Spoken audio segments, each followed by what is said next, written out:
जी, मेरा प्रश्न है कि संस्कारी और गुणी संतान की इच्छा है, इसके लिए मार्गदर्शन करें, कैसे हम क्या? कुछ समय तक ब्रह्मचर्य रहिए, नाम जप कीजिए, मतलब कुछ समय तक तो ब्रह्मचर्य एकत्रित कीजिए, परिपक्व कीजिए उसे, और फिर भगवान का चिंतन करते हुए एकादशी, द्वादशी, नव दुर्गा, जन्माष्टमी, रामनवमी, जो पवित्र उत्सव है, शिवरात्रि, इनसे बचिए। जो पवित्र उत्सव है भगवान के, इनमें संयोग मत कीजिए, और दिन में कभी संयोग मत कीजिए। और भगवान से प्रार्थना करते हुए, जब आप जैसे भगवान कश्यप जी, अपनी तो आयु भी उतनी नहीं जितना उन्होंने ब्रह्मचर्य 10,000 वर्ष तक ब्रह्मचर्य रहे भगवान कश्यप जी, और फिर जब उन्होंने विनता के गर्भ में वीर्य आधान किया तो 2 पुत्र हुए, अरुण जी और गरुण जी। कितने महान गरुण जी भगवान के वाहन बने, और अरुण जी सूर्य भगवान के रथ चालक सारथी बने। गरुण जी और अरुण जी, जब हम वर्ष 6 महीने ब्रह्मचर्य से रहे, पवित्र आहार, भगवान का नाम चिंतन, और जहां गर्भ स्त्री के आ जाए फिर ब्रह्मचर्य, जब तक बालक उदय न हो जाए तब तक दोबारा संसर्ग करने से उसके अंदर काम वासना और उसके शरीरों में हीनता, और ये सब कोई गृहस्थी में मान नहीं रहा। तो ब्रह्मचर्य रहकर आधान कीजिए, और जब आधान हो जाए, गर्भ रह जाए, तब ब्रह्मचर्य का पालन कीजिए। फिर वो माता पवित्र आहार करे और भगवान की रोज कथा सुने और रोज नाम जप करे, भगवान की आराधना करे, तो निश्चित संस्कारी पुत्र पैदा होगा। सतीश जी आगरा से। जी महाराज जी, राधे राधे। राधे राधे। आदरणीय गुरु जी, आपके चरणों में कोटि कोटि प्रणाम। गुरु जी, जब से समझदार हुआ हूँ तब से लोगों की मदद कर रहा हूँ। मैंने जिन लोगों की मदद की उनमें से ज्यादातर लोग मेरे साथ गलत ही करते हैं, धोखा ही देते हैं। महाराज जी, अच्छी बात है, अच्छी बात है। हमने अच्छा किया, हमारा अच्छा तो भगवान की बैंक में जमा हो गया। तुमने हमारे साथ बुरा किया, वो हमारा कोई प्रारब्ध होगा, हमारा निकल गया, हमें कोई परेशानी नहीं। महाराज जी, आगे के लिए मार्गदर्शन करें कि हमें क्या करना चाहिए। अच्छा ही करना चाहिए, बुरा सहना चाहिए। दूसरे के द्वारा किया हुआ बुरा हमें सहना है, हमारे द्वारा दूसरे का बुरा ना हो, ये हमें ध्यान रखना है। अगर हमें अच्छाई का फल बुराई मिलता है तो अच्छा है, क्योंकि मेरी अच्छाई पूरी बैंक में जमा है, और मेरी जो बुराई है वो आपके द्वारा की हुई बुराई से नष्ट हो गई, तो मेरा तो माला माल हो गया। समझ रहे ना? और जो ये बात नहीं समझते उनको परेशानी हो जाती कि अच्छाई का फल बुराई कैसे मिल सकता है। अच्छाई के साथ यदि तुम्हें बुराई तुम्हें भोगने को मिले तो हंस के भोग लो, तुम्हारी बुराइयां नष्ट हो जाएंगी, तुम्हारे बुरे पाप नष्ट हो जाएंगे, और तुम महान बन जाओगे। न इस जन्म में तो अगले जन्म में तुम्हारा बैंक फुल हो रहा है, चिंता मत करो। समझ रहे हैं जी? हेमा सिंह जी मथुरा से। राधे राधे महाराज जी। महाराज जी, रोजमर्रा की जिंदगी में हमें कई छोटे बड़े फैसले लेने पड़ते हैं। अपनी अंतरात्मा से पूछते हैं, बहुत सोच विचार करके जो फैसले लेते हैं, वो कैसे पता चले कि श्री जी ने हमें बताया है कि या वो मात्र हमारे मन की ही एक चाल है। जिंदगी में हमेशा पहला उत्तर हृदय का होता है, दूसरा मन का होता है। जैसे हमारे सामने कोई कार्य है और उसे हम पूछे तो पहला उत्तर धीमे स्वर में अंदर होगा, उसे आप सुनो। गलत होगा तो कह देगा नहीं, ठीक नहीं है। फिर मन कहेगा हाँ ठीक है, इसको ऐसे से ऐसे कर लेते, क्यों ठीक नहीं है, वो आपको प्रमाणित कर, वो मन की चाल है। पहला उत्तर भगवान का होता है। सब लोग अपने हृदय में देखो, छोटे से देखा इस बात को, कुछ भी गलत अगर सोचो तो सोच तक का निर्णय आ जाता है कि गलत है, नहीं आ जाता है, पर वो बहुत धीमा होता है। वो ऐसा नहीं होता कि बड़े जोर से हो हम उसको सुन के मान लें, वो बहुत धीमा होता है। आप मानो या न मानो, वो अंदर आएगा, वो चला जाएगा। तो सही निर्णय, इसीलिए शास्त्र स्वाध्याय किया जाता है, इसीलिए सत्संग किया जाता है कि हमारी बुद्धि ये समझे कि क्या करना उचित है, क्या करना अनुचित है। और अन्य कार्यों के लिए जब अपने हृदय में भगवान से पूछें तो एक बहुत धीमे स्वर में उत्तर आता है। आपको कभी सुनाई दिया? मैं बहुत सोचती हूँ तो बहुत अलग लगता है। नहीं, वो तो ऐसे नहीं। नाम जप करो, नाम जप करो, सत्संग सुनो, फैसला शास्त्र प्रमाणित, संत वाक्य प्रमाणित, भगवद आदेश प्रमाणित ही माना जाता है। मन प्रमाणित नहीं। मन तो गंदी बातों को भी प्रमाणित कर देता है कि सुख मिलेगा, चलो। गंदी बातों को भी मन प्रमाणित कर, मन की बात, मनमानी आचरण से ही तो दुर्गति होती है। और शास्त्र और संत और सदगुरुदेव और भगवान इनके अनुसार चलने से ही हमें आनंद प्राप्त होगा। तो शास्त्रों का स्वाध्याय करो, सत्संग सुनो और भगवान से प्रार्थना करो तो आपको सही मार्ग दिखाएंगे। जैसे अर्जुन के रथ की बागडोर पकड़ी, ऐसे भक्त के जीवन की बागडोर भगवान पकड़ लेते हैं और सही रास्ता दिखाते हैं। प्रेमदासी जी वृंदावन से। श्री हरिवंश। श्री हरिवंश, श्री हरिदास महाराज जी, दंडवत प्रणाम। महाराज जी, संत जनों को जो शारीरिक कष्ट या रोग आदि हो जाते हैं, जैसे हमारे पूज्य गुरुदेव टटिया स्थान वाले महाराज जी काफी समय से, महाराज जी उनका प्रारब्ध है किसी शिष्य जिसकी आर्त पुकार से गुरुदेव उसका कष्ट ले लेते हैं? प्रारब्ध है।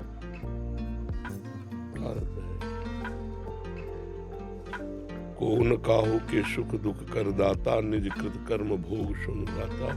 कभी कभी संत महापुरुष जन किसी निज जनों के प्रारब्ध को ले लेते, नहीं तो शरीर का प्रारब्ध संतों को भी भोगना होता है। अवश्य में भोक्तव्यम, भोगना पड़ता है। इसीलिए संत जन कभी अपने प्रारब्ध को वो मिटा सकते हैं पर मिटाते नहीं। वो भगवत प्राप्ति के लिए अपने भजन को रखते हैं, प्रारब्ध को भोग लेते हैं। भगवान की शरणागति से अनेक जन्मों के जो कर्म संस्कार हो भस्म हो जाते हैं। और शरीर की परवाह किसको है? जो शरीराभिमानी जीव है उसको परवाह होती है। शरीर की परवाह प्रेमियों को थोड़ी होती है। वो तो करोड़ों प्राण हो तो प्रीतम के चरणों में न्यौछावर कर दे। वो तो देहाभिमानी भोगी जनों को शरीर प्रिय है, संतों को शरीर थोड़ी प्रिय होता है। उनको तो जैसे सांप को अपनी केचुल से कोई संबंध नहीं रहता, ऐसे संतों को अपने शरीर से कोई संबंध नहीं रहता। भगवान चाहे सुख में रखे चाहे दुख में रखे, वो समान रहते हैं। उनको सुख में सुखी नहीं, दुख में दुखी नहीं, वो हर समय प्रसन्न रहते हैं। अपने कुंज बिहारी प्रियारी जो प्यारे जो की प्रेम में डूबे रहते हैं। ये शरीर की तो सब दुर्दशा ही है, नासवान है। भजन से इसका कोई लेना देना नहीं। शरीर के दुख सुखों का ये तो आएगा जाएगा, नष्ट होगा। मात्रा स्पर्शा सुकौन्ते शीतोष्ण सुख दुखदा आगमा पाइनो अनित्यास्तास्तितिक्षस्व भारत। भगवान कहते हैं ये आने जाने वाले हैं, दुख सुख लाभ हानि गर्मी सर्दी मान अपमान काम क्रोध, इनको सह जाए। ये सहने के लिए अगर भगवान अर्जुन के सामने खड़े हैं, उनको मिटाना होता तो कह देते तू चिंता मत कर मैं मिटा देता हूँ, लेकिन ऐसा नहीं कहा।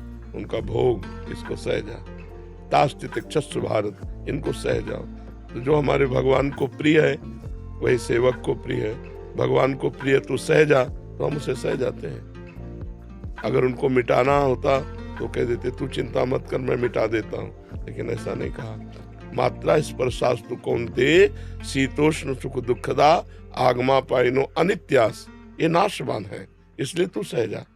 तो तितिक्षस्व भारत, तो इसे सहना ही पड़ेगा। जो बिना व्यथा के बिना दुख को दुख माने सह जाता है वही परम पद का अधिकारी होता है। ये भागवतिक मार्ग है, संसारिक मार्ग तो है नहीं हो सकता तुमसे ज्यादा उनको दुख दिया जाए, लेकिन वो उसमें भी तेरा किया मीठा लागे। प्रभु का दिया हुआ हर विधान मंगलमय है। ज्यों ज्यों राखत हो त्यों त्यों रहियत हो हरि। स्वामी हरदास जी महाराज कह रहे हैं ज्यों ज्यों राखत हो त्यों त्यों रहियत हो हरि। जी और जी प्रारब्ध तो सभी को भोगना पड़ेगा, एक संसारिक जीव और एक जो परमार्थिक संत या किसी भी वैष्णव। महाराज जी दोनों के भोगने में ये अंतर रहेगा कि वो सह रहा है उस चीज को, या कम ज्यादा भी हो सकता है। कम करेंगे ठाकुर जी? संत जनों को इससे कोई परवाह नहीं होती, ठाकुर जी कम करे कि ना करे, और ज्यादा करके भेज दो, क्या परवाह है। क्षमता भी तो आपको ही देनी है सहने की। सहना है ऐसा समझ में नहीं आता, मतलब ये चैप्टर है नहीं है संतों के दिमाग में। जैसे संसारी आदमियों के दिमाग में चैप्टर है, जैसे सुख है वैसे दुख है, कोई परवाह नहीं। ये चैप्टर है नहीं दिमाग में। ठीक हो जाए नहीं ठीक हो कोई उसमें कोई मतलब नहीं रहता। वो अपनी एक अलग उनकी ध्वनि होती है, अलग चाहत होती है, अलग उनका देश होता है, अलग शरीर होता है। ये शरीर से कोई मतलब नहीं रहता। अब वो स्थिति हो जैसी जैसी स्थिति होती है वैसा ही अनुभव में आता है। अब सोचो तप्त बालू में जो जलती हुई बालू है, तप्त तवे में बैठाल के ऊपर से डाली जा रही, फफोले पड़ रहे हैं, सब शरीर जल रहा है। और कह रहे वाहे गुरु का किया मीठा लगे, तेरा किया मीठा लगे, कितनी बड़ी बात है ये, मीठा लगने वाली बात। हाय हाय मच जाए कि भाई हम छोड़ देते हैं भगवान का भजन। प्रहलाद जी को कितना कष्ट दिया गया, लेकिन उन्होंने भगवान का भजन छोड़ा क्या? बहुत आनंद मगन होकर। पर वो क्षमता भी तो भगवान देते हैं, अगर कष्ट देते हैं तो क्षमता भी देते हैं। पवन कपूर जी लखनऊ से। जय श्री राधे राधे। जय श्री राधे महाराज जी। महाराज जी मैं पेशे से सीए हूँ। जीवन भर धनवान करोड़पति लोगों का ही काम किया है, धन वैभव नाम झूठी शान खूब देखी है। कोविड के बाद महाराज जी जीवन में वैराग्य सा आ गया, सब कुछ छोड़कर ठाकुर जी की सेवा ध्यान नाम जप में लग गया हूँ। अभी एक हफ्ते से वृंदावन में था तो सौभाग्य मिला आपके दर्शन का। महाराज जी मेरा मन इस दुनिया में नहीं लगता, धन वैभव आकर्षित नहीं करते, मन होता है कि ईश्वर की अनुभूति में लगा रहूं। भक्ति और नवदा भक्ति के बारे में बहुत पढ़ा है, क्या प्रेम प्राप्ति या अनुभूति नवदा भक्ति से ही हो सकती है? जब तक हम अपने प्यारे की महिमा सुनेंगे नहीं, प्यारे का नाम जप नहीं करेंगे, प्यारे का नाम कीर्तन नहीं करेंगे, प्यारे का गुण कीर्तन नहीं करेंगे, तो पहला श्रवणम या कीर्तनम, तो हमारा स्मरण कैसे बनेगा? स्मरण तभी बनता है जब उनके नाम का जप, नाम का कीर्तन, लीला कथा का गायन, लीला कथा का श्रवण, पहली भक्ति श्रवण है। तो श्रवणम कीर्तनम स्मरणम, बार बार उनकी याद, पाद सेवनम, उनके चरणों की सेवा, अर्चनम, विविध पदार्थों से उनकी अर्चना, साष्टांग दंडोत वंदनम, सख्य मेरे प्रीतम है, मेरे मित्र हैं भगवान, आत्मनिवेदनम, दास्य, आत्मनिवेदन। ये 9 प्रकार की जब भक्ति होती तब प्रेम लक्षणा। श्रवण कथन सुमिरन सेवन चित लावहीं, अर्चन बंदन अरुदासंतन सख्य और आत्मा समर्पण, ये 9 लक्षण भक्ति बढ़ाई, तब तिन प्रेम लक्षणा पाई। पाई रस भक्ति गूढ़ जुग जुग जग दुर्लभ भव इंद्रादि विधिम, आगम और निगम पुराण गोचर सहज माधुरी रूप निधिम। तो इस नवधा भक्ति से ही 10धा प्रेम लक्षणा की प्राप्ति होती है। अपने कानों को प्रपंच सुनने से बचावे, खूब भगवत चर्चा सुनावे।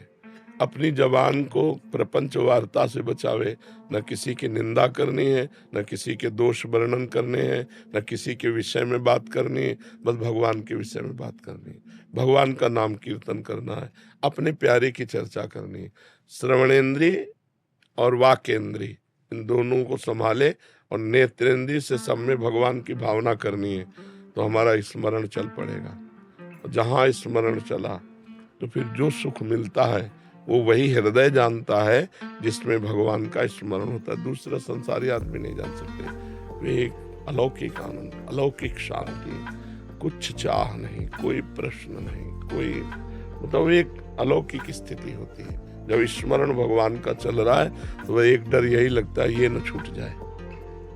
बड़े जन्मों से भटकते भटकते सबकी कृपा हुई हमारे ऊपर, सबकी, भगवान की, गुरु की, इष्ट की, शास्त्र की, चराचर जगत की हमारे ऊपर कृपा हुई, तो हमें स्मरण रूपी धन मिला। अब ये स्मरण रूपी धन कहीं काम क्रोध लोभ मोह मद मत्सर ये छीन न ले जाए, बस वो ये एक डर है तो इस बात का है कि अपने भजन को संभालता रहता है कि कहीं भजन छूट न जाए, कहीं भजन रुक न जाए, कहीं भजन लुट न जाए, ये काम क्रोध आदि हमें फंसा ले, हमारे भजन को लूट ले, इससे वो डरता रहता है। और बस महाराज जी ऐसी स्थिति के बाद भी ये डर बना रहता है और ऐसा माया फंसा सकती है? हाँ, फंसा। महाराज जी मेरी 2 बेटियां हैं, एक बेटी की शादी अभी हमने देखो, जब प्रेम की बात की तो बेटी बेटा की नहीं ना, अब नहीं। प्रेम अंतिम बात होती है। प्रेम में केवल हम और प्रभु नहीं, प्रेम एक अलौकिक है। सुत बनिता आदि जान स्वार्थ रत्ना करुणे सभी ते। प्रेम शब्द की अगर आप कर्तव्य के विषय में प्रश्न करते तो मैं सुन लेता, प्रेम में नहीं। प्रेम में तो बलिदान ही बलिदान है, प्रेम में ये सब नहीं, प्रेम में नहीं। हाँ, जननी जनक बंधु सुत दारा, तन धन धाम सुहृद परिवारा, सबकी ममता ताग बटोरी, मम पद मन ही बांध। अब तो एक केवल लक्ष्य, अब तो तेरे प्यार में बस मिटना है। कर्तव्य पालन तो शरणागति से ही खत्म हो जाता है। सर्वधर्मान परित्यज्य मामेकम शरणम ब्रज अहम त्वाम सर्व पापेभ्यो मोक्षयिष्यामि मा शुचा। जिम्मेवारी वो संभालें, कहाँ क्या कैसा उनका विधान। अब तो मैं आपके सिवा कुछ न सुनूंगा, न देखूंगा, न सोचूंगा। आपको जो सोचवाना है सोचवाइए, आपको जैसे चलाना है चलाइए, आपको जो देखना है जिम्मेवारी देखिए। मेरी तरफ से ऐसे यहाँ से प्रेम मार्ग प्रारंभ होता है। निर्मला जी उज्जैन से। श्री हरिवंश महाराज जी। महाराज जी, 1 वर्ष पूर्व शरणागति प्राप्त हुई। महाराज जी सब आनंद में हैं, बट 2 महीने से पति में और बच्चों में बहुत दूरदर्शन हो रहा है। धाम की प्रबल इच्छा हो रही है और धाम के बिना अभी जिया नहीं जा रहा। महाराज जी विकलता बढ़ती जा रही है, बट घर में बहुत ज्यादा दूरदर्शन हो रहा है कि वो अनुकूल नहीं हो पा रहे। तो महाराज जी ऐसी स्थिति में हमें क्या करना है? भक्त दूसरों को अनुकूल नहीं करना चाहता, भक्त अपने को उनके अनुकूल बनाना है। बात सुनो, दूसरों से भजन की भी अनुकूलता मुझे नहीं चाहिए। तुम उपद्रव करो और मैं भजन करूंगा, तुम प्रतिकूलता करो और मैं भजन करूंगा, तुम हमें मारो पीटो मैं तुम्हें प्यार करूंगा। भक्त का एक अलग स्वरूप होता है। जब हमारे पति हैं, हमारे पुत्र हैं, हमारे परिवार हैं और हम भजन में हैं, तो हमको उनको अनुकूलता देनी है, उनसे अनुकूलता नहीं चाहिए, क्योंकि वो तो संसार में है और हम प्रभु में हैं। तो हम प्रभु में इतनी क्षमता रखते हैं प्रभु से कि तुम हमें कटु वचन कहो, हम तुम्हें प्यार के वचन बोलेंगे। तुम प्रतिकूल व्यवहार करो, मैं अनुकूल व्यवहार करूंगा। रही वृंदावन की बात, तो हृदय में वृंदावन की चाहत होनी चाहिए। अगर शरीर नहीं वास कर रहा तो कोई बात नहीं। वृंदावन में शरीर वास कर रहा है, हृदय संसार में घूम रहा है, फायदा क्या हुआ? तुम्हारा धन्य भाग है कि तुम संसार में रहते हुए धाम की चाह से व्याकुल हो। ये अच्छा जीवन है, ये अच्छा जीवन है। पति पुत्र आदि का प्यार ना मिले, ये अच्छा जीवन है, क्योंकि उन्हीं के प्यार में फंसकर तो हम भगवान के प्यार से विमुख हो जाते हैं। तो इसलिए उनसे अनुकूलता मत चाहो और जबरदस्ती वृंदावन वास मत चाहो। प्यारी जी की जैसी इच्छा। मैं तड़पती रहूंगी, बार बार कहती रहूंगी, रोती रहूंगी, लेकिन आपके इशारे पे ही चलूंगी। यदि आप वृंदावन की व्यवस्था कर देती हो तो मैं वृंदावन वास करूंगी, नहीं तो जहां रखोगे वहीं से मैं वृंदावन को पुकारूंगी, वहीं से मैं प्रिया प्रीतम आपकी आराधना करूंगी। ऐसे धैर्य पूर्वक भक्ति करनी चाहिए। महेंद्र कुमार जी मुरादाबाद। महाराज जी इनका प्रश्न भी ऐसा है कि वृंदावन लगातार आना रहता है, पर बहुत प्रयास के बाद भी वृंदावन वास नहीं मिल पा रहा हो, तो ऐसी स्थिति में क्या करें? कोई बात नहीं, अपना प्रयास चालू रखे। श्री राधिका कृपा बिनु सबके मन नगम, जिनको वृंदा विपिन है कृपा तिनय की होए, वृंदावन में तबई तो रहन पाए सोए। जब प्यारी जो पास दे देंगी तभी वृंदावन का अखंड वास होगा। आते जाते हो तो बड़ी कृपा है श्री जी की, बार बार प्रार्थना करते रहो। ना भी वास हुआ तो वृंदावन मिल जाएगा, क्योंकि अंदर वृंदावन की चाहत है। तो हमारी चाहत अंतिम समय यदि वृंदावन के लिए शरीर छूटा तो वृंदावन मिल जाएगा, दिव्य वृंदावन मिल जाएगा। वृंदावन को चिंतवन या है दीप और बार, कोटि जन्म के अग तमय काट करे उजियार। जो वृंदावन की चाहत है, वृंदावन का चिंतन है, ये करोड़ों जन्मों के पापों का नाश करके परम पवित्र कर देता है। वात्सल्य जी। श्री हरिवंश महाराज जी। महाराज जी सही फैसला कैसे लें जब दुविधा हो या एक सामान्य जीवन में? हाँ, शास्त्र से प्रमाणित होना चाहिए फैसला, या किसी संत महापुरुष के वचनों के द्वारा प्रमाणित होना चाहिए, जो पहुंचे हुए महापुरुष हैं, जो भगवान के निज जन है। सही फैसला वहीं से। और दूसरी बात, अपना हृदय सही फैसला देता है। देखो आप कुछ गलत सोचो, तत्काल उत्तर आएगा गलत है। आता है आप लोगों के हृदय में कि नहीं आता? आप कुछ गलत करना चाहो, अंदर आता है नहीं कि गलत है मत करो। सही फैसले के लिए अंदर भगवान बैठे हुए, वो आपको उपदेश करते हैं। बहुत धीमे स्वर में होता है वो ऐसा नहीं होता है ये बंद करो, नहीं, वो अंदर ये करने जा रहे हो गलत है। आपको लगता है मेरे विचार हैं, वो आपके विचार नहीं है, वो भगवान के विचार हैं आपको जो दिए जा रहे हैं। लेकिन अपने लोगों वो बात मानते नहीं। कुछ भी गलत सोचो तुरंत उत्तर आएगा गलत है मत करो, गलत है मत करो। और जब सही होगा तो हृदय शीतल हो जाएगा और प्रसन्नता आ जाए तो जान लेना सही है। जब हृदय जले और अंदर से हो कि ना करो तो जान लो ये कार्य गलत है।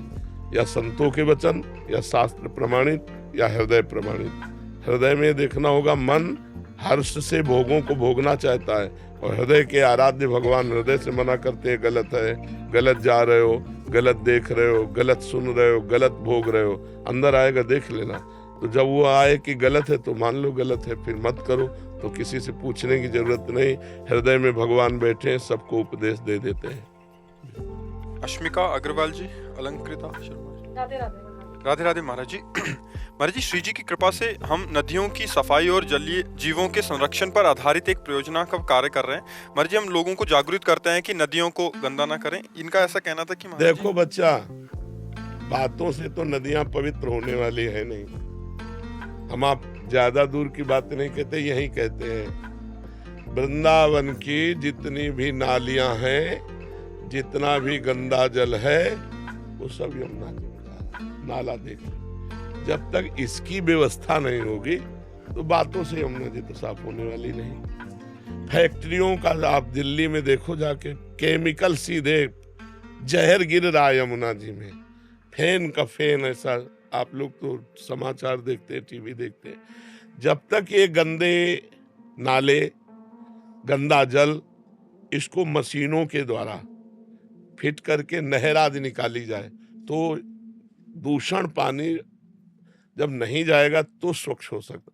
अब ऐसे ऐसे जहरीले पानी जाते हैं कि मछलियां मर जाती हैं, कछुए मर जाते हैं, जो हमारी प्रकृति के लिए जरूरी है जी, वो मर जाते हैं। तो अब इसको बड़े स्तर से सुधारा जा सकता है, छोटे स्तर में ये नहीं कि अब जैसे ऐसे हैं, ऐसे यमुना जी हैं और ऊंचे में नगर बसे हैं, तो पूरा लेटरिन बाथरूम का सब पानी जो है सीवर का, वो यमुना जी में ही जा रहा है।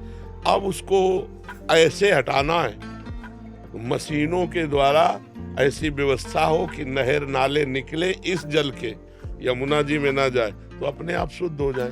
बड़ी बड़ी फैक्ट्रियां, बड़े बड़े नाले, और ये इतना बड़ा कार्य सरकार के द्वारा ही हो सकता है। तब ये बड़े बड़े कार्यक्रम हो और तब फिर हमारी नदियां पावन हो। तो कहते तो सबको ही हैं, बरसों से सुनते चले आ रहे हैं। अब स्वच्छता का अभियान अपने लोग तो यही कर सकते हैं कि हम लोग यमुना जी में प्रदूषण ना फैलावें। हम लोग आसपास पड़े हुए प्रदूषण को खोद करके गाड़ दें, जिससे जल हमारा दूषित ना हो। हम फूल माला, दोना पत्तल जो भी है वो सब यमुना के किनारे गाड़ दें, यमुना जल में ना डालें। इतना कर सकते हैं। लेकिन ये बड़े बड़े नाले, जूता चप्पल बिष्ठा ना जाने क्या क्या सब पूरा जा रहा है। आप देख लो तो आपका आचमन करने का मन नहीं होगा। यही जाके गिरा है, बहुत बड़ा नाला गिरा है, एक धारा अलग उसकी काली काली चल रही है, और वही जा करके। तो अब ये रुके तब बात बने। क्यों बच्चा? अब ये तो सरकार से ही रुकेगा। मनुष्य कितना सहयोग कर सकता है इसमें? थोड़ी 1000-2000 रुपए वाला थोड़ी ऐसा बड़ी बड़ी नहरें निकले खेतों के बीच में, ये पानी गंदा वाला जाए तो भले बच सके, नहीं तो ये तो जब ऐसे नगर हैं वो तो जाएंगे। कहीं भी हो, नदी ढलान में है और उच्च जगह निवास स्थान है, तो वहां का सब सीवर का पानी। तो इसलिए बच्चा कहते हैं कि जन साधारण को जागरूक करते हैं कि जैसे आपने बोला डोना पत्तल आदि या कोई धार्मिक अनुष्ठान आदि। हमें जन जागरूकता तो करनी है, जो थोड़ी बारी करनी है उससे कोई ज्यादा हानि नहीं है। ये जो बड़े बड़े नाले गिर रहे हैं, जो फैक्ट्रियों का जल गिर रहा है, इसको रोको, इसको रोको। अगर ये बंद हो जाए तो हम कह रहे हैं सब सुधार हो जाए, सब सुधार हो जाए। जो सीवर का सब पानी जा रहा है, इसको तो रोकना हो। बस नजर यही होगी कि हाँ यमुना जी साफ अभियान चल रहा है, हजारों लोग भीड़ लग रही, पर वो ये बात सरकार के द्वारा बनेगी, हम तुमसे नहीं बनेगी। और कर्तव्य परायण पुरुष पास करवावे रुपया और उसमें लगावे नहीं, वो भी खा जाएगा। नहीं, वो भी खा जाएगा कि हाँ थोड़ी बारी खुदाई हो, बस हो गया। तो ये सब सफाई अभियान तो हमें लगता है सरकार सहयोग करे तो हो सकता है। महाराज जी, आपके चरणों में कोटि कोटि प्रणाम। महाराज जी, ये प्रश्न जो है ये कह रहे हैं कि दीक्षा के बाद अगर बहुत व्यभिचार या ऐसे नशे आदि में थे, कृपा से सत्संग सुना और छोड़ दिया और शरणागति मिली, फिर जब किसी कुसंगवश फिर उन्हीं विषयों में जाना हो जाए तो दुर्गति हो जाएगी। हाँ महाराज जी, बहुत सारे ऐसे प्रश्न आ रहे हैं। दुर्गति हो जाएगी, पक्का हो जाएगी। अगर आपसे पाप बनते रहे और आप शरणागत हो गए और अब लो नशानी अब ना नशे अब नहीं करूंगा, तो सब माफ हो जाएंगे। और अगर फिर करने लगे तो दुर्गति हो जाएगी पक्का। क्योंकि अब तो रजिस्टर्ड पाप हो रहे हैं, गुरु बनाकर पाप कर रहे हो, रजिस्टर्ड पाप है। संसार में पाप हुए, गुरु की शरण में आ गए, क्षमा हो गए। अब गुरु की शरण में आके शरणागत होकर पाप करोगे, वो रजिस्टर्ड पाप हो जाएंगे, उनको भोगना ही पड़ेगा। लिखा है उन्होंने कि जलन हो रही है, संसारिक पिटाई जलन खूब से चल केवल रही नहीं मिटने वाले, ये तो नरक भोगना पड़ेगा। ऐसे कोई खिलवाड़ थोड़ी, तुम मनमानी पाप करो।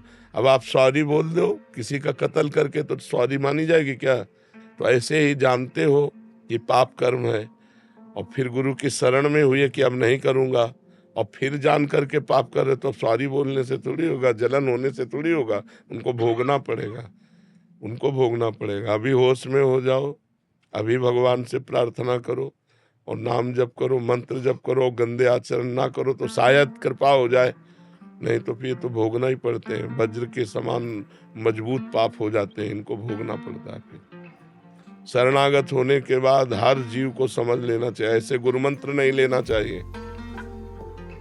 जब तक अपने में कंट्रोल ना हो तब तक गुरुमंत्र नहीं लेना चाहिए।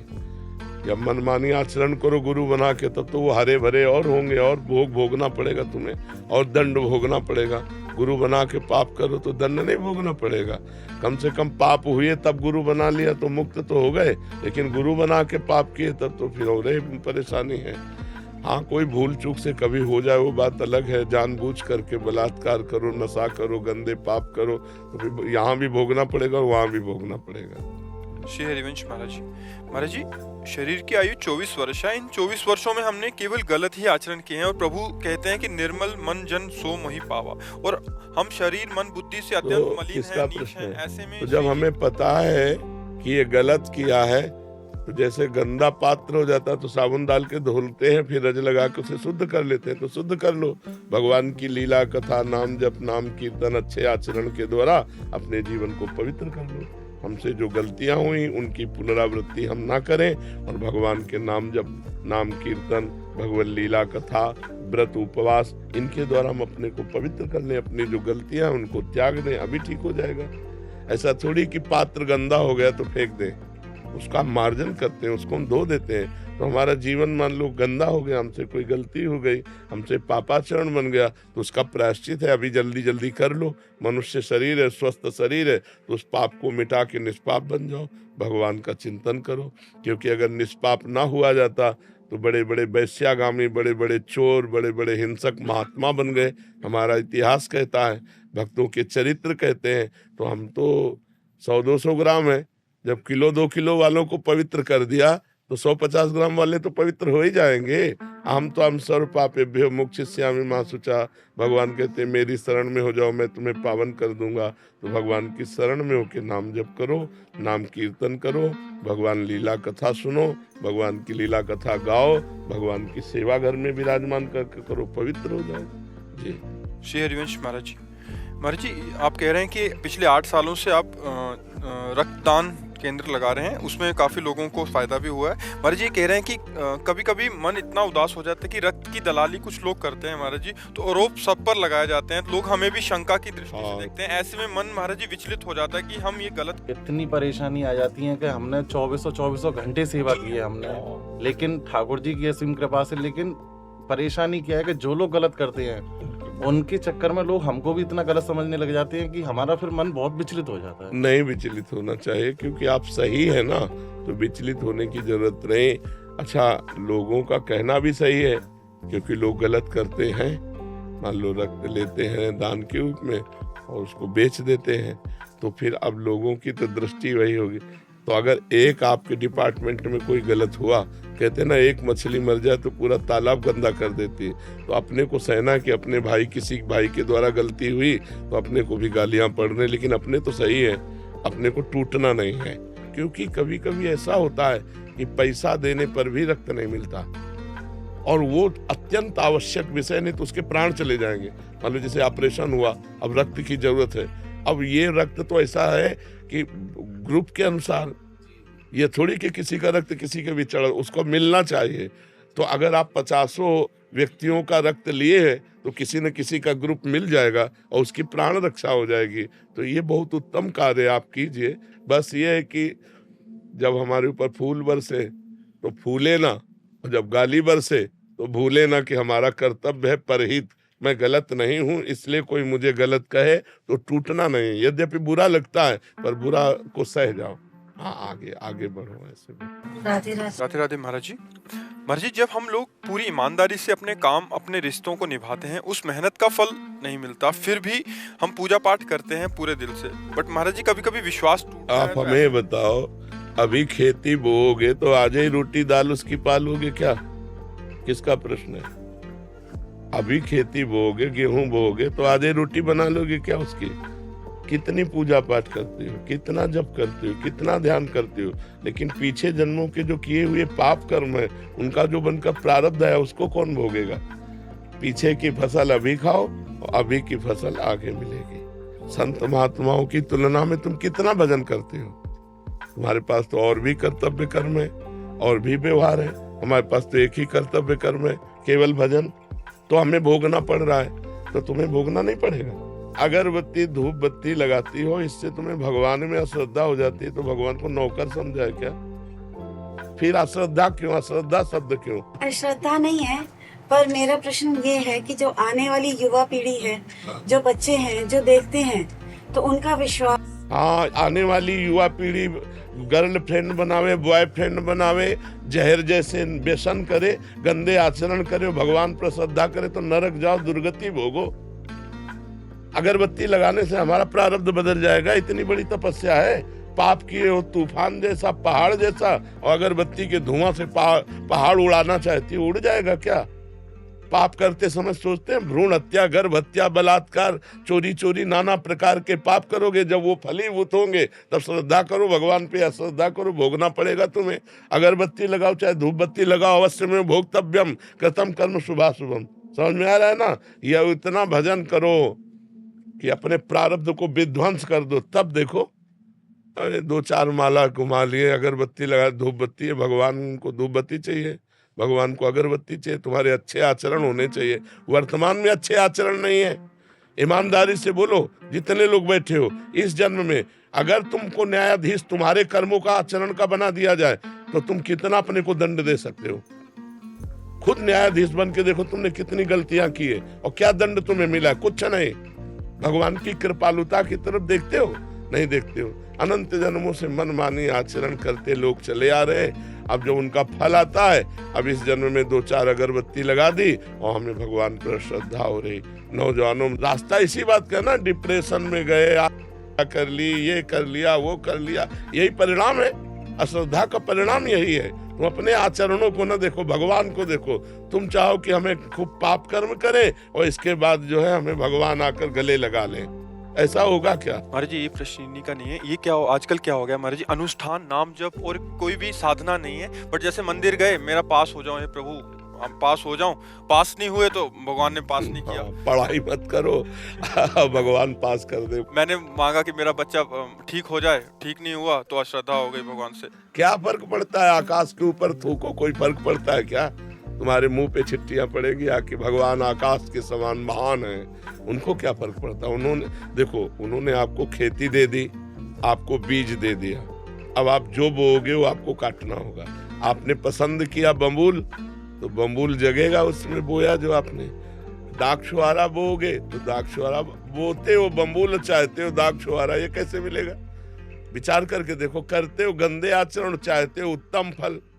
हर कार्य की सफलता उत्तम आचरण से होती है, ध्यान रखना। अगर आपका पूर्व प्रारब्ध बिगड़ा हुआ है, इस समय उत्तम आचरण करने पर भी आपकी हार होगी, क्योंकि वो पूर्व का पाप आपको परास्त करेगा। अगर पूर्व का पुण्य साथ दे रहा है, तो इस समय गंदा आचरण करने पर भी आपकी विजय होगी, क्योंकि गंदा आचरण वर्तमान में दंड नहीं देगा, ये आगे चलकर आपको दंड देगा। अच्छा आचरण आपको वर्तमान में सुख नहीं देगा, ये आगे चलकर सुख देगा। वर्तमान में आपका प्रारब्ध आपको दुख सुख देगा। मनुष्य जन्म दुख सुख भोगते हुए अच्छा कर्म करने के लिए मिला है। हमें यहाँ भगवान से किसी भी तरह की श्रद्धा और अश्रद्धा का विषय नहीं लाना चाहिए।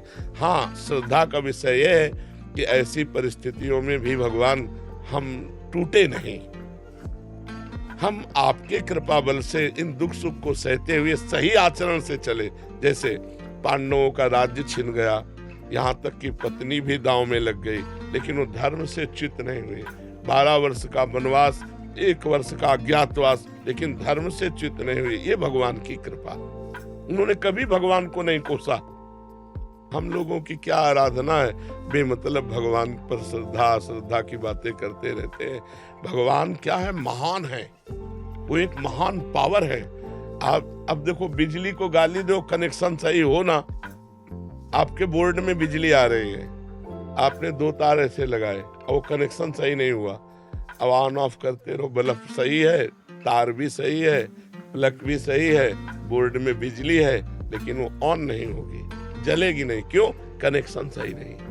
वो पावर है, परमात्मा पावर है, उससे सही कनेक्शन करो, सही आचरणों के द्वारा, पवित्र भोजन, पवित्र आचरण, पवित्र विचार, पवित्र नाम जप करते हुए, तो देखो आपके अंदर पावर आ जाएगा। बड़े से बड़े दुख को मुस्कुरा कर सहोगे और जय बोलोगे, अश्रद्धा नहीं होगी, जय बोलोगे। देखो ठाकुर हरिदास जी चैतन्य महाप्रभु के परिकर में हरे कृष्ण 3 लाख नाम जप करते हैं।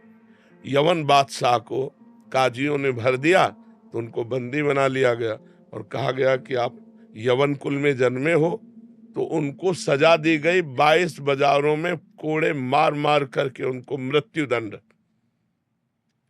कोड़ा जब लगता तो कहते हरि बोल, जय हो प्रभु आपकी। यह भक्ति, यह भक्ति। हरे कृष्ण बोल रहे हैं, भगवान का नाम जब, ये कोई अपराध है? और दंड उसका क्या है? 22 बाजारों में मार कोड़े मृत्यु दंड। लेकिन हरि बोल, जब जल्लाद कहते हरि बोल कहता है तो मुस्कुरा देते, तूने भी हरि बोल कहा ना, तेरा भी कल्याण हो जाएगा। जो वास्तविक भगवान के पावर से जुड़ गए हैं, देखो ये है पावर। प्रहलाद जी को आग में रखा जा रहा है, जय श्री हरि। यह हमारी क्या है, हमारी छोटी सी बात नहीं बनी, हमारे कर्म के अनुसार तो हम भगवान पर श्रद्धा कर ले। ये नौजवानों की आज जो बुद्धि बिगड़ रही ना, ये अश्रद्धा के कारण ही तो बिगड़ रही। अगर वो श्रद्धा करके माता पिता के चरण छूते, श्रद्धा करके अध्यात्म को स्वीकार करते, तो ना तो व्यभिचार में जाते, ना व्यसन में जाते, अपनी पढ़ाई को पढ़ते, अपने कर्तव्य को पूरा करते, अच्छे नंबर लाते। भाई अपने चैप्टर में बुद्धि तभी लगेगी जब हमारी बुद्धि शुद्ध होगी, एकाग्र होगी। अब व्यभिचारी की बुद्धि शुद्ध होगी क्या? अपवित्र बुद्धि। व्यभिचारी की बुद्धि एकाग्र होगी क्या? नहीं, चंचल बुद्धि। व्यभिचारी की बुद्धि व्यसन रहित होगी क्या? नहीं, नशेबाज। तो नशेबाज, व्यभिचारी और चंचल बुद्धि वाला किसी भी चैप्टर को कंठस्थ नहीं कर सकता, किसी भी विषय में सफल नहीं हो सकता। ये लोग कैसी बातें करते हैं, भगवान पर श्रद्धा नहीं, ऐसे नहीं चला जाता। ब्रह्मचर्य से रहो, पवित्र आचरण करो, पवित्र भोजन करो, एकाग्रता पूर्वक पढ़ाई पढ़ो, हर विषय में पास हो जाओगे, हर विषय में पास हो जाओगे। तुम्हारे ग्रंथ तो इतने, हमारे ग्रंथ तो इतने मोटे मोटे हैं और सूक्ष्म विषय है, तुम्हारा तो स्थूल विषय है। यही राष्ट्र का विषय होगा, विश्व का विषय होगा, हमारा विश्वात्मा का विषय है, विश्व से अलग विषय है। ये विश्व में जो दिखाई दे रहा है उससे अलग विषय है, हमारा सूक्ष्म विषय है, उसको पढ़ना है। अब ब्रह्मचर्य नहीं रहोगे तो बुद्धि शुद्ध नहीं रहेगी। आहार गलत करोगे, बुद्धि से। अब आजकल के नए नए बच्चे वो क्या कहते हैं, वो जो सेमई जैसा होता है, हाँ लूडन, ये हार रह गए हैं, नहीं रह गए। 1 किलो मठा और 4 रोटी और उसमें हरी धनिया का नमक मिला खाओ, दंड बैठक मारे तो समझ में आवे नहीं। अब इतनी सी चाय पी लिए और ये चाउमीन खा करके गुजारा कर रहे और अपने को स्वस्थ रखना चाहते हो।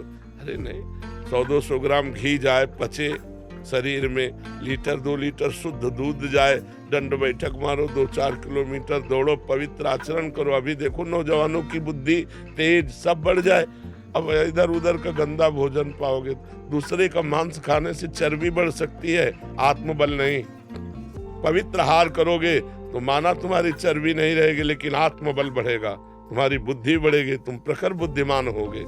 इसलिए दोष भगवान को न दो, अपने को सुधारना है, उनसे कृपा मनाओ कि हमारी बुद्धि शुद्ध हो जाए और आप में कभी अश्रद्धा न हो। कितने करुणा में भगवान ने क्या बिगाड़ा है आपको, आप विचार करके देखो। आपका शरीर भगवान ने आपको दिया, बुद्धि भगवान ने दी, सब कुछ भगवान ने दिया, आपसे लिया क्या? फिर अश्रद्धा किस बात की? तुम्हारी क्या है? एक रोम भी तो तुमने नहीं बनाया, मेरे भगवान ने बनाकर तुमको इतना सुंदर शरीर दिया, फिर तुम भगवान से अश्रद्धा क्यों कर रहे हो? भगवान ने तुम्हें पृथ्वी दी, वायु दिया, अग्नि दिया, तेज दिया, सब कुछ दिया है। क्या भगवान की अश्रद्धा करने का विषय बनता है? आप अपने आचरण शुद्ध न करो, सब कुछ भगवान का दिया आपके पास है। भगवान ने कभी कहा कि ये मेरा है? अब आप 100 रुपया भगवान को दोगे तो 1000 जगह कहोगे कि बिहारी जी में जाकर मैं चढ़ाया था और बिहारी जी ने हमारी बात नहीं सुनी। तुम सुनते हो भगवान की बात? सब कुछ दिया भगवान ने। गीता जी में भगवान कहते, भागवत जी में कहते, तुम एक भगवान की बात न मानो तो तुम्हारी भगवान कैसे बात मान लेंगे? अभी भगवान की बात मानो, तुम्हारी बात भगवान मान लेंगे। बड़े बुरे से बुरे कर्म का भी तुम्हें दंड नहीं मिलेगा। अहम त्वं सर्व पापेभ्यो मोक्षयिष्यामि मा शुचा। तो समझना पड़ेगा, अध्यात्म को समझना पड़ेगा। जैसा बोओगे वैसा काटना पड़ेगा। ऐसे ऐसे लोगों से पाप बन रहे जिसे समझते नहीं पाप है। पहले किया व्यभिचार और जब गर्भ रह गया तो बच्चे को झाड़ियों में फेंक दिया, कूड़ी दाने में फेंक दिया। कितनी बच्चे बच्चियां ऐसे मिलते हैं जो कूड़े दानों में मिल रहे। तो मान लो जैसे गृहस्थी में भी है तो भ्रूण हत्या, गर्भपात, ये सब कितने भयानक भयानक पाप है। कोई बिरला ऐसी होगी, खुली बात कह रहा हूँ, कोई बिरला ऐसी माँ बहन होगी जो गर्भपात न कराए। अब फिर उसका दंड, गर्भस्थ शिशु की हत्या बहुत बड़ा पाप है। इसको कौन मान रहा है? गृहस्थ कौन मान रहा है? तो फिर दंड जब मिलेगा तब। अब बोले भगवान पे अश्रद्धा होगी तो करो अश्रद्धा, उनको क्या फर्क पड़ता है? अवश्य में भोक्तव्यम कृतम कर्म शुभाशुभम। नहीं, बचपन से लेकर के अभी तक बताओ, धर्म विरुद्ध आचरण किए कि नहीं किए? गर्भ हत्या की कि नहीं की? चाहे पुरुष हो चाहे स्त्री, धर्म विरुद्ध आचरण सब करते हैं, तो उनका फल नहीं भोगना पड़ेगा? बाद में कहो कि हम मंदिर में जाके कहते कि भगवान मेरी बात सुन लो। कैसे सुन लेंगे? तुमने भगवान की बात सुनी? भगवान जब कह रहे हैं कि 25 वर्ष तक ब्रह्मचर्य रहो, फिर जब ब्याह हो जाए, पाणी ग्रहण हो जाए जय वर्ष में, तो गृहस्थी धर्म में फिर अपने ब्रह्मचर्य को तोड़ो। कौन रह रहा है? सबसे पहला आश्रम सबका है ब्रह्मचर्य, फिर गृहस्थ, फिर वानप्रस्थ, फिर सन्यास। कोई चल रहा है? अभी उठ के खड़े होना नहीं आता, बॉयफ्रेंड हो गए। हाँ, उठ के खड़े होना नहीं आता, बॉयफ्रेंड हो गए, गर्लफ्रेंड हो गए। अब ये बच्चे बर्बाद हो जाएंगे कि नहीं हो जाएंगे? जिनका उद्देश्य ही अभी पक्का नहीं बन पाया, पढ़ाई लिखाई में जहाँ माइंड लगना चाहिए वहाँ गंदी बातों में माइंड लग गया। अब कैसे? अब इसके बाद कहो हे भगवान, हे दुर्गा देवी, हे भैरव बाबा। तो फिर अब इसमें कोई सुनने वाला नहीं। तुमने सुना नहीं तो फिर वो तुम्हारी नहीं सुनेंगे। 1 किलो लड्डू भी चढ़ाएंगे, वो भी गए। तो अनंत ब्रह्मांडों को भगवान भोजन दे रहे हैं, पशु पक्षी सबको भगवान दे रहे हैं। यार तुम उनको किलो 2 किलो लड्डू से फुसलाना चाहते? मर्जी ऐसे ही हो गया है आज। देखो, एक चुल्लू पानी में वो फुसल जाने वाले हैं, एक तुलसी दल में फुसल जाने वाले हैं, पर ईमानदार के हाथ से। बेईमान के हाथ से करोड़ों का भोग लगा गया दुर्योधन ने। महल में करोड़ों की भोग की व्यवस्था अरबों की थी, भगवान देखा भी नहीं। और विदुरानी के हाथ के केले के छिलके पाए जाके तुरंत, घंटा 2 घंटा नहीं, वहां से हटने के बाद सीधे विदुरानी के घर गए। दुर्योधन से कहा मुझे भूख नहीं है, और वहां जाके कहा भूख लगी, लाओ। और वो ऐसी प्रेम में बावरी कि गूदा फेंक रही, छिलका दे रही, महाराज छिलका खा रहे। वाह वाह। देखो, ये अखिल कोटि ब्रह्मांडों का मालिक है, अरबों का भोग व्यवस्था किए दुर्योधन, भगवान ने देखा भी नहीं। और विदुरानी के हाथ के छिलके पा रहे। कैसे? वो तो चुल्लू भर जल में रीझ जाने। पत्रम पुष्पम फलम तोयम ये में भक्ता प्रेक्षति। भगवान को यार वैभव चाहिए, सारा वैभव तो उन्हीं का है। सोने की खान, चांदी की खान, सब पृथ्वी में